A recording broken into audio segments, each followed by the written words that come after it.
Mas Jamal, kan kalau dengar soal rhyme itu sebenarnya relate ya. Mas Jamal tuh ngusahain inovasi di apa? Waktu untuk menerangi Cilacap karena gelap gulita terus air gitu. Langsung ketemu nggak inovasinya? Langsung oh ya pakai panel surya terus pakai angin langsung berhasil. Ya, yang jelas sistem ini ya tentu berawal dari pengalaman saya dalam dunia pendidikan. Saya kebetulan SMK itu otomotif ya, teknik kelistrikan dan lain sebagainya. Sehingga di situ saya paham Teknik apa? Kelistrikan otomotif. Jadi dengan sedikit pemahaman saya ini dengan melihat merasa gitu ya. Karena amanat bapak saya itu begini. Kita tidak hanya menjadi orang pintar tapi harus menjadi orang mengerti. Nah, ketika kita nih. memiliki sesuatu. Jangan hanya jadi orang pintar tapi jadi orang mengerti. Mengerti gitu ya. Jadi ketika kita sudah merasa melihat sesuatu yang kita berpotensi, kita bisa nih. Mungkin kalau saya berpikir pribadi untuk kepentingan saya tidak mungkin ada di Dusun Bondan.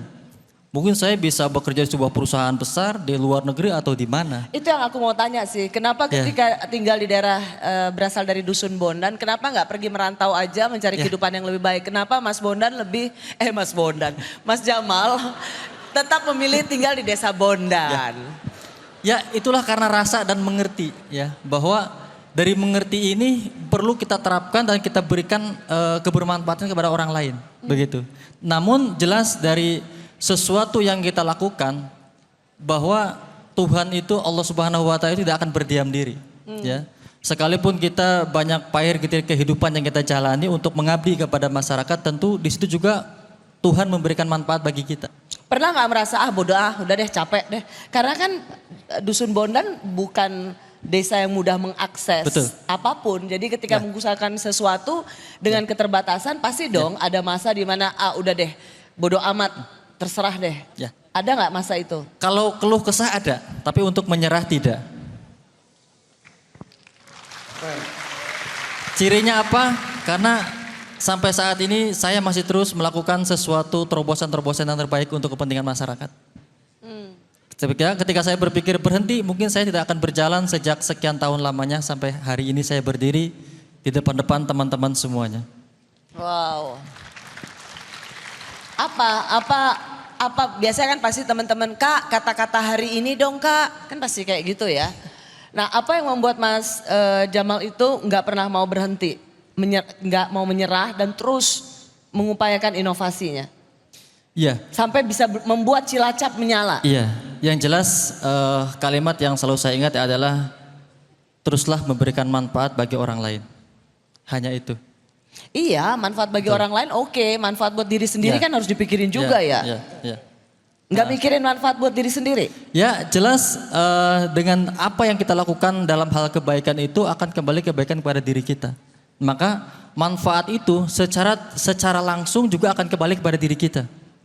Karena kita tidak tahu ketika kita memberikan sesuatu yang memberikan manfaat kepada orang banyak, kita disitu tidak tahu doa orang mana, masyarakat yang mana yang dapat dikabulkan untuk kebaikan kita dan keluarga.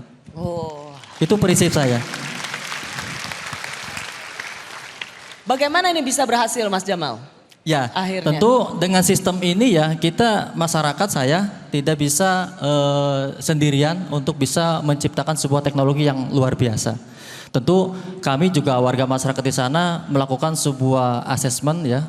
Alhamdulillah dengan seiring berjalannya waktu kami bertemu dengan kami bilang orang-orang hebat dari Pertamina ya. Karena kita dijembatani dari Pertamina untuk bisa mewujudkan harapan masyarakat tersebut. Dengan beberapa sistem yang kita coba tawarkan ya, mereka punya sesuatu untuk mengabulkannya. Nah, dari situlah teknologi itu juga bisa diterapkan. Ya, kebetulan saat itu dari Pertamina RU 4 Cilacap itu dari programnya Perwira Pertamina ada program penerapan energi baru terbarukan ya, yang mana di situ juga membutuhkan lokasi yang memang bisa diterapkan. Nah, dari masalah yang kami miliki di situ ketemulah. Nah, itulah perjalanan Tuhan yang tidak diduga oleh manusia ya, sehingga alhamdulillah pada saat itu kami juga bisa membangun sebuah pembangkit listrik yang bisa memberikan manfaat kepada dusun kami. Ya. dengan berbagai persoalan yang sudah kita selesaikan dari kegelapan, kesulitan air bersih, terus sering terjadinya banjir rob laut yang sulit diketahui oleh warga. Saat ini di kita juga ada sistem apa namanya bahasa peringatan banjir lah kalau bahasa saya ya. Oke. Jadi di sana tuh sekarang ada inovasi dari adanya listrik membuat sebuah sistem peringatan banjir. Jadi sebelumnya ketika banjir rob laut datang itu setiap 1 tahun sekali, kami masyarakat tidak tahu tanda-tandanya gitu. Sehingga masyarakat harusnya kan para petani tambak ya, para petani tambak tidak bisa mengantisipasi. Nah alhamdulillah dengan adanya peringatan banjir ini dari inovasi pembangkit listrik ini gitu ya, masyarakat bisa lebih sigap. Oh Oke. sekian jam lagi air naik, langsung persiapan masang waring dan sebagainya sehingga ini bisa mengurangi kerugian-kerugian bagi masyarakat juga. Oke, dan itu semua di lead atau di koordinasi Anda yang menjadi ini ya, pemimpinnya? Betul. Tentu dalam sebuah persoalan ya, entah itu di tingkat masyarakat, pemerintah desa ataupun pusat, tetap kita harus ada satu orang yang berani istilahnya apa ya, satu melangkah, bersuara sekaligus berkorban. Tentu saya yakin beliau-beliau yang ada di sini yang sangat luar biasa tidak lepas dari kata pengorbanan. Tinggal hanya saja level pengorbanan yang seperti apa. Saya rasa semuanya seperti itu pasti merasakan. Wow, tepuk tangan dulu dong teman-teman. Pak Menteri, kira-kira kalau lihat kayak gini, Kementerian Pendidikan Tinggi, Riset, Sains dan Riset dan Teknologi, gimana tuh bisa makin banyak orang-orang seperti Mas Jamal Ya, dan yang lain-lain? ya jadi memang sebenarnya kan ini apa yang dilakukan itu adalah konsep inovasi ya, konsep inovator. Jadi tadi ada masalah, kemudian yang berikutnya ada wish, ada dream, ada mimpi, ada keinginan. Nah ini yang adik-adik mahasiswa juga tadi kita lihat belajar, semua 3 orang inovator ini punya keinginan, punya mimpi. Nah dari situ maka teman-teman tadi knowledge, mendapatkan pengetahuan.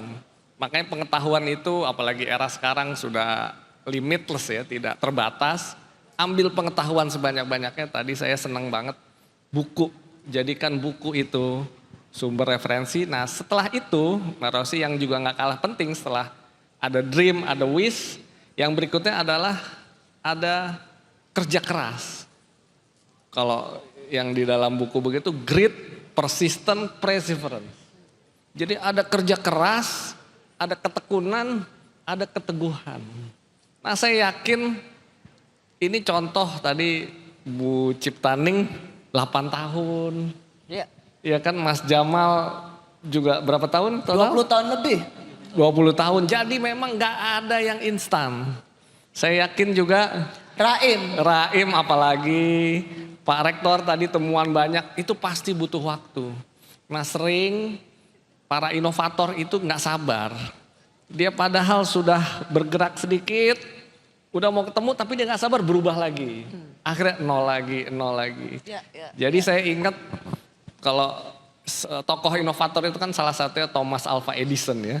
Dia melakukan percobaan 1000 kali lebih untuk bikin bohlam. Pesannya dia apa? Kegagalan terbesar seseorang adalah ketika dia berhenti mencoba. Jadi jangan pernah berhenti, terus tekun.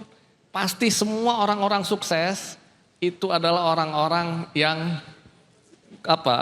punya keteguhan tinggi, Mbak Rosi. Nah ini yang saya lihat adik-adik sekalian harus belajar. Ketiga orang ini mencerminkan proses inovasi dari mulai permasalahan sampai akhirnya menemukan solusi jalan-jalan keluarnya.